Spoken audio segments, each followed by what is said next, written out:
So in this game, you have to calculate the percentage tip. So you have the percentage right here, and this is the total. So 10% of $10 is $1. We missed the mark, so we're probably gonna lose. Yeah, we're way off. Let's try again. The first round is usually pretty simple. So 10% of $10 is $1. So let's try to be as close as possible. Okay.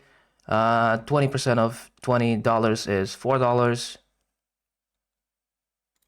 Okay. 25% of 31 is, I have no idea. Let's say about, I don't know, 7 something. Yeah, about that. Okay, I have $6 maybe.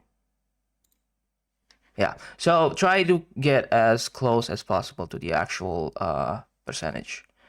And if you miss, I was 33% off. I think you have a 10% tolerance, I guess that's the word. So if you're off, then more than 10% of the actual number, the game ends. So yeah, that's how you play it.